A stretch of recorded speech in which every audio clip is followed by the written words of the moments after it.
Je me suis lancé dans un défi que j'ai terminé il y a quelques semaines, qui était de manger pendant un mois dans le silence. Donc ça veut dire un mois sans source de bruit externe. Donc ce que je veux dire par là, c'est tous les repas de la journée sans TV, sans portable, sans ordinateur, et forcément aussi du coup tout seul pour pas engager de conversation. Avant d'en parler, je voulais t'expliquer déjà pourquoi je me suis lancé dans ce défi. C'est venu vraiment d'un coup, mais en y réfléchissant par la suite, il y a plusieurs choses qui m'ont permis de comprendre pourquoi j'avais eu l'idée de ce défi. J'avais vu quelque part que les conditions dans lesquelles on prend nos repas peuvent influencer la manière dont notre corps digère et utilise les nutriments. J'ai pas trouvé d'études par contre qui se penchent réellement là-dessus, mais donc voilà, je pourrais pas te prouver vraiment si c'est vrai ou faux. Mais personnellement, je crois qu'il y a quand même un lien entre la manière dont on mange, enfin les conditions dans lesquelles on mange, et la manière dont le corps utilise les aliments. Ça reste du bon sens, mais si tu manges tout le temps avec des personnes qui hurlent autour de toi ou qui te hurlent même dessus, tu vas forcément être stressé. Et ce stress va influencer de manière plus ou moins forte ton système hormonal et par conséquent ta santé physique et mentale. Bon, bien sûr, il est rare de manger dans des conditions comme celle-ci, mais je me suis dit que du coup j'allais tester pendant un mois, j'allais voir ce qui allait se passer si je coupais vraiment toutes les sources de bruit externe et toutes les distractions possibles. Au début du défi, pendant les premiers repas, j'avais l'impression que le repas allait durer une éternité, que le temps s'allongeait, que ça allait être incroyablement long. Et en soi c'est normal, j'avais tout d'un coup plus de distractions devant les yeux. Je précise que je regarde plus la télé depuis un peu plus d'un an, sauf pour regarder des films ou alors vraiment très rarement. Quand je parle de distractions que j'ai pendant les repas, ça reste principalement des vidéos sur YouTube, sur portable ou sur l'ordi. D'ailleurs j'ai rédigé un article sur les conséquences que j'ai pu voir sur moi en ayant coupé la télé depuis un peu plus d'un an. Donc je te mettrai le lien si ça t'intéresse d'aller un petit peu plus loin vis-à-vis de ça. Et du coup, donc, ce que j'allais dire, c'est que en coupant en fait les vidéos en mangeant, j'avais vraiment l'impression de perdre mon temps parce que je me disais que j'allais avoir moins accès à de l'information, à de l'apprentissage. Et il se trouve qu'après plusieurs jours, je me suis rendu compte que non, je perdais pas forcément du temps et même j'en gagnais. Et pour deux raisons. En fait, la première, c'est que déjà mon repas durait moins longtemps. Et tu me diras dans les commentaires si toi ça t'arrive en fait, mais ce qui se passait c'est que je faisais en sorte de calibrer mon repas sur la vidéo. En fait je faisais en sorte de terminer mon repas à la fin de la vidéo que j'étais en train de regarder. Même si j'avais fini de manger, j'attendais que la vidéo se termine avant de passer à autre chose, avant de faire ce que j'avais à faire après la vidéo. Ce qui est normal en soi mais qui du coup fait perdre du temps. Ensuite la deuxième raison c'est que quand tu manges en te concentrant sur autre chose, en regardant une vidéo par exemple, et ben ce qui se passe c'est que logiquement tu fais deux choses à la fois. Mais il se trouve que du coup tu perds de l'attention pour l'activité principale qui est de manger. Et le problème c'est que c'est vraiment une mauvaise habitude qu'on prend tout le temps, c'est de faire plusieurs choses à la fois et du coup on perd de l'attention pour l'activité principale.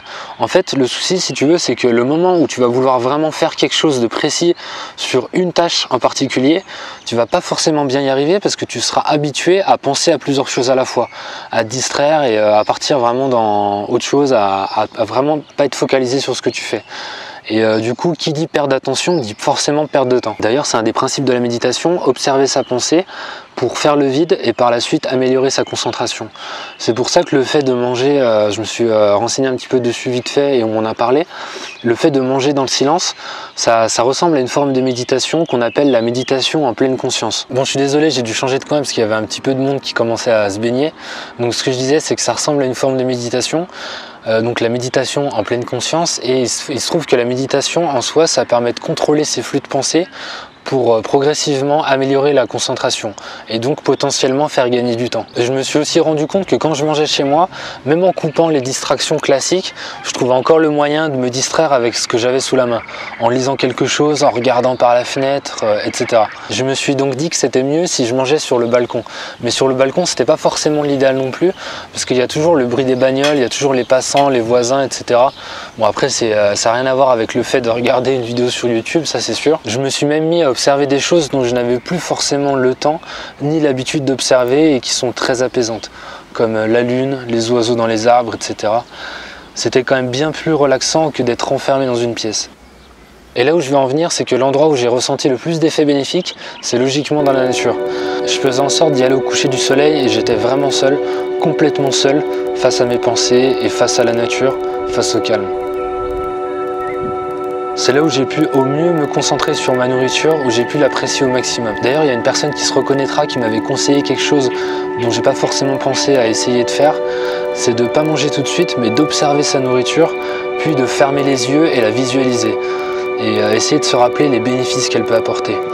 Enfin, ça consiste à rouvrir les yeux et commencer à manger en prenant le temps d'apprécier chacune des saveurs, chacune des textures. J'ai pas pu manger dans la nature beaucoup de fois, 2 fois il me semble, mais je suis convaincu que ça peut apporter beaucoup de choses, que ça peut permettre de refaire cette connexion avec l'alimentation et relâcher en parallèle la pression de la vie quotidienne. En résumé, je suis assez satisfait de cette expérience. Vers la dernière semaine, j'ai eu plus de difficultés à manger dans le silence parce que ma mère mangeait en même temps que moi et elle mange devant la télé, donc dans le salon. Donc ce que je faisais, c'est soit je mangeais avec elle dans le salon, j'essayais d'éviter un maximum en allant manger dans ma chambre, mais bon, c'est pas forcément évident. Et d'ailleurs, je me suis rendu compte immédiatement du pouvoir de la télé parce que je mangeais à côté donc de la télé et au bout de 10 minutes, je me suis dit mais qu'est-ce qui se passe? En fait, je me suis rendu compte que j'étais complètement hypnotisé par la télé. Ça faisait 10 minutes que j'avais fini de manger, mais j'étais là en train de la regarder de manière complètement hypnotisée. Et c'est là où je me suis vraiment rendu compte de la différence entre les repas d'avant et ce repas-là, en fait, plus particulièrement, où il y avait la télé à côté de moi ou même une autre source de distraction. Je vais continuer à manger dans le silence de temps en temps parce que ça m'apporte beaucoup de bénéfices. Je pense pas que ce soit accessible forcément à tout le monde de pouvoir manger dans la nature, mais je t'invite à le faire chez toi de temps en temps, à essayer, à voir ce qui se passe. Et si pareil, forcément, bon, c'est pas non plus facile pour tout le monde chez soi, si tu manges au bureau, c'est essayer de t'isoler dans un parc, un petit coin de verdure, ça peut t'apporter vraiment plein de bonnes choses. J'ai aussi réalisé en faisant ce défi à quel point on n'apprécie pas assez les choses qui nous paraissent banales. On vit dans une société d'abondance et de facilité et on a tendance à pas vraiment se rendre compte que c'est pas donné à tout le monde de pouvoir manger à sa faim. C'est peut-être un peu cliché ce que je dis, mais c'est encore vrai malheureusement aujourd'hui. Il existe des personnes qui ont pour unique projet dans la journée de trouver de la nourriture. Et ça, il faut pas l'oublier. C'est tout pour moi, je te dis à bientôt pour une nouvelle vidéo. Tu sais ce que je vais te dire pour la fin. Entraîne-toi avec le cœur, mange avec le cœur.